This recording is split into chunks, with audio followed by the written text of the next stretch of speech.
Hey everyone.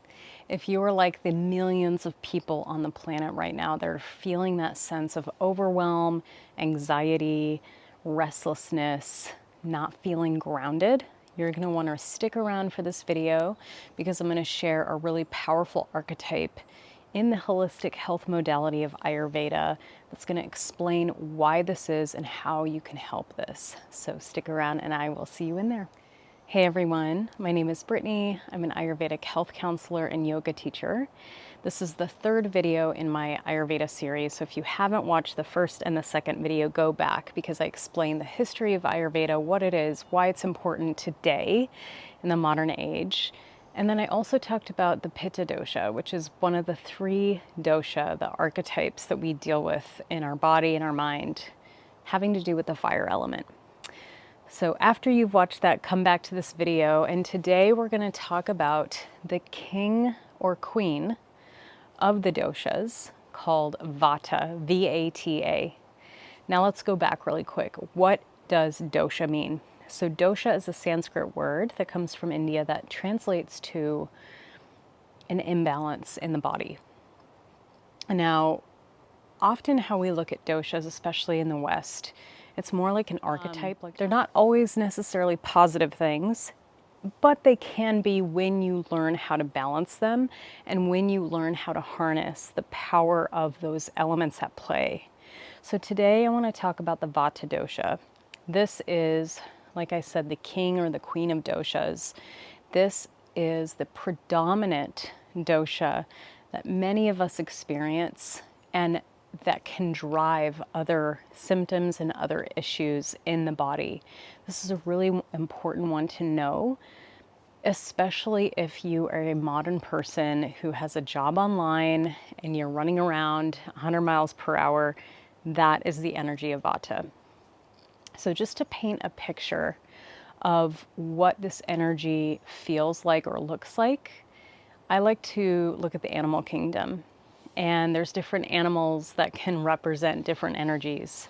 So for Vata, you can think about a hummingbird or a deer or a very quick moving, thin, and sort of fragile animal or archetype. So we think about the hummingbird and it's so beautiful, but if you blink, you can miss it. On a more anatomical level, so Vata folks, the people that have primarily this prakriti, this way they were born, maybe their bone structure, etc., how they were born, you could really spot a Vata person if they have a little bit more of a thinner build. They've got a little bit more prominent, kind of more striking features in the face, maybe a longer face. They've got a little bit more prominent joints, maybe drier skin, a little bit more wiry hair, right? It doesn't mean you only can be this. So all of us have all the doshas in us. We just have maybe a little bit more one than the other two. A lot of us still experience Vata in the mind, in our psyche. And in Ayurveda, it says that all disease, all imbalance begins either in the digestive system or in the mind. And as we know, as science is coming out today, is saying that there's a huge gut-brain connection. So really the mind and the gut are kind of one and the same. And we're not going to talk about what that really looks like today, but the mind and the gut are really intertwined. And I believe that the mind is not only here, but it's all the way through our nervous system, right? It's how we experience the world. It's how we absorb our experiences we've had as children, and then how we react as adults. So what's great about Vata is that it can change very quickly. So if you're feeling that sense of anxiety or overwhelm, or like your energy is more up in the body, this is what Vata is. We have a little bit too much of that air element. We don't feel connected to the earth element. We don't feel connected to our bones and our body. A lot of folks who have gone through trauma and difficult experiences might be stuck in that Vata state. There's just a lot of that sort of hypervigilance or shallow breath. So it's important, if you are one of those people, to work with a trauma specialist. However, all of us experience modern day stress, which is moving really fast and with a lot of pressure to get things done. This is not how our ancestors lived. And so Ayurveda teaches us that the Vata dosha, the air and the ether element, are so beautiful because it really allows us to take a bird's eye view of what we're experiencing in this human form. It also allows us to connect to creativity, to ideas, to the divine, to God, whatever you want to call it, to visionary work. This is the archetype of the artist, the messenger, the writer, the teacher. It's that sort of divine channeling coming into your body. So when we learn how to work with Vata in a healthy way, then we can really celebrate the gifts of Vata. So just really quickly, I'm going to mention some of the more classic symptoms. If you're having a Vata imbalance, there's many, many, many, but I'll just name a few here. So it could be anything from, feeling overwhelmed or anxious, just again, like I was talking about, kind of that energy more up in the body instead of grounded in that parasympathetic state. It's more of that sympathetic fight or flight state in the body. So it's a little bit of that. Excess stress, anxiety, overwhelm. Another symptom of Vata is sleeplessness, and specifically if you wake up in the middle of the night and you can't go back to sleep. So that time between about 2 a.m. to 6 a.m., that's the Vata window. So if you're waking up, 2 to 4 in the morning, something like that, it's probably saying, hey, you've got a little bit of a Vata imbalance going on. Another classic symptom of Vata is constipation, because there's a lot of dry energy in the body. So when there's not enough earth or water, we get too much air, which results in dryness in the body. It could be dry, rough skin, dry eyes. It could be a dry cough with not a lot of phlegm or mucus.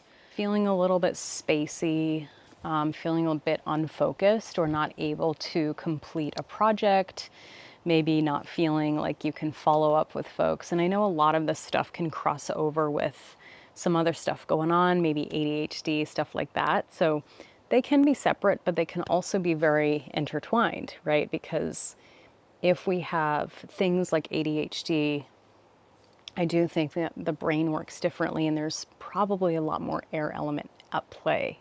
So I'm going to give you all 3 different things you can do for Vata. Of course, there's 100 different things you can do for Vata. But if you want to find out more, just stick around for more of my videos coming out. And I'm also taking on one-on-one clients right now before I officially launch in September. So if you're curious about that, you can get a special discount if you want to email me at the description below. Number 1, super simple. It's all about how you start your day. So do you want to start your day in a panic, kind of running a million miles a minute? Or do you want to start your day really calm, grounded, centered, and focused? If that's what you want, make sure you wake up with enough time to ground in the morning and to create that sacred self-care time for yourself. So if you already have a meditation practice or a yoga practice that you love, that you know you love, that's what you want to do, I want you to focus on that. That's great. And the best way that I love to do this, that I feel is pretty accessible to most everyone, is to, after you've gotten up in the morning and brushed your teeth and all of that stuff, you're gonna just go outside, get your eyeballs out into the morning light for a minimum of 2 minutes. That's all it takes. And if you can, if the weather is good enough, put your bare feet on the grass. Take a few deep breaths, maybe just call in some gratitude, sip your coffee, your water, whatever you've got, and just take those 2 to 4 minutes outside, just grounding your energy down into the earth. This is extremely powerful. This is not woo-woo. This is science, right? We all have electromagnetic fields that can significantly shift when we learn how to ground. So that's a very simple, free way to bring Vata down. Another one is because the elements of Vata dosha, the qualities rather, are cold and dry. We want to bring the qualities of warm, and unctuous, which is not dry, which is that sort of juicy quality. So there's many ways you could do this. You can make herbal teas. I'm just going to let y'all pick because there's many, many ways you can do this. So any way that you can get warm and bring that sense of juiciness into your body is going to definitely calm Vata. So a couple ideas for that is to drink some herbal tea every day. Make sure you get something that has those more unctuous qualities in your herbs. So something super simple that you could get at the store is the Yogi Tea brand. I love Egyptian licorice mint. It's got that nice licorice herb in there, which is really soothing. And it's got that slippery quality, anything with marshmallow. And it's also got that warm quality. So maybe you start your day with herbal tea, or maybe you sip it throughout the day. Maybe you end your day with a meditation and some herbal tea. Great way to calm Vata. If you want to take it up a notch, you can also do a warm foot soak. So especially great in the wintertime. You could put a little bit of ginger herb, just some ginger powder in a foot soak, and a warm foot soak. Put your feet in there for about 20 minutes in the evening, relax, read a book, meditate, watch TV, and just focus on bringing that energy down, because what that's going to do, it's going to activate our root chakra because it's in our feet, right? We're bringing this warmth and a little bit of fire to our feet so that we can kind of calm all that nervous system, chaotic energy down into the lower part of the body. The third option, actually, I'll give you two more. So the second to the last option is just to take a warm bath. This is great whenever you're feeling like you have a little bit of that excess air, whether it's in symptoms, physical symptoms, or just feeling anxious. It's just to take a warm bath. I have Vata friends that take baths every day. So if that's you, you can take a bubble bath at night if you want to relax. It's very, very soothing. If it's just not the right season for that, or you feel like it's too much to do, another great thing you can do is castor oil packs. This is good for any dosha. So you can just really quickly Google castor oil packs. There's lots of videos online. Essentially, you just get a warm or a hot water bottle. You can get it at the drugstore. It's pretty low cost. And a lot of people have kits that you can do with the castor oil pack. I simply just put the castor oil right on my stomach and then put the hot water bottle right on top. I don't care about getting messy, but you can do your own research with that.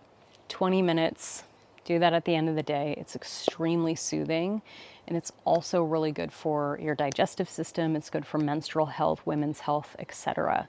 So those are just some ideas you could do. There's millions more, and I'll be introducing more over the coming months. But anything to bring sort of that sympathetic nervous system, that sort of activated fight or flight state, and calming that down into more of that parasympathetic state is going to directly and instantly affect and calm Vata dosha. So stay tuned. There will be many more videos about Vata because I could go on and on. If any of this resonated for you, or if you have questions about how to do something, or any thoughts you have, anything that came up for you, please comment below. I would love to hear from you. And stay tuned for the next video. We're going to get into the third dosha type, which is Kapha dosha. So stay tuned, and I will see you there.